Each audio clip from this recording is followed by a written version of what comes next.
If you want to make a bread that's really going to impress your dinner guests, this is the one to go to. It's what one of my students called your show-off bread. Actually, it's buckwheat and chestnut, a gorgeously rustic and crusty sourdough boule.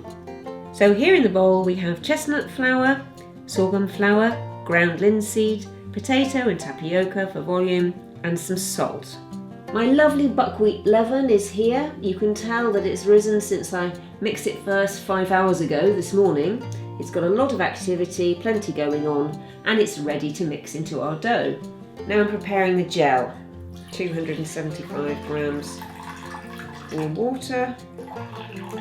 I'm tipping in the psyllium husk. Give that a quick whisk.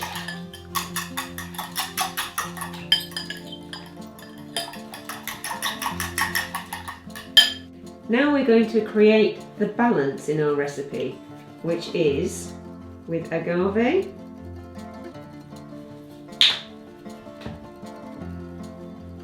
vinegar,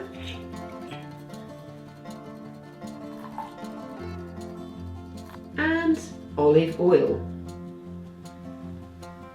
The olive oil is to create tenderness in the crumb and to help the loaf stay fresh for longer.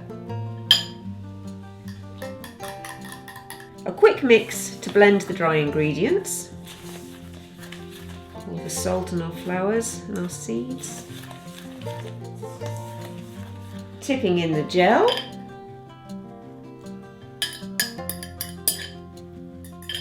And finally, weighing out the leaven. So you look at that lovely moussey texture.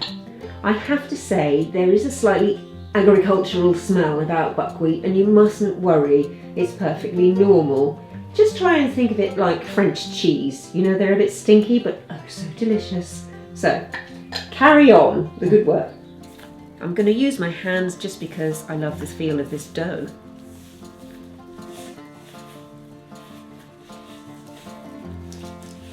Now I've finished mixing it, and you can see there's just enough psyllium in there to keep it standing up, but not so much that it's going to make a brick when I bake it. So I'm going to put a shower cap on to keep the humidity in and prevent a skin forming while it's fermenting, and I'm going to come back in 2 hours and check how it's getting on. The rustic chestnut and buckwheat dough is coming along very well. Let's have a look at what the dough looks like underneath. That's another good way to tell how much it's developed, and that looks nice. See, it's quite nice and soft. Ready for me to shape it and put it in the proving bowl. To make your own proving bowl is really very simple. Small glass bowl, clean table napkin, flour it well.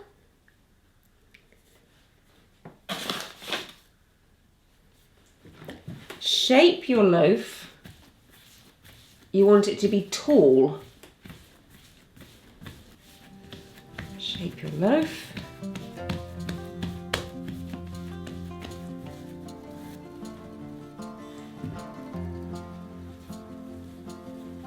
Lift it carefully into the bowl. All tucked up, a bit like a Christmas pudding. You might be wondering what this is. It's a cast iron sizzler, but I use it to create a Dutch oven baking effect on my gluten-free sourdough. Heating from underneath creates more air and lift in the loaf. So once this is proved, I'm going to slightly change the shape, turn it out upside down on the preheated cast iron tray. Then we'll see what happens.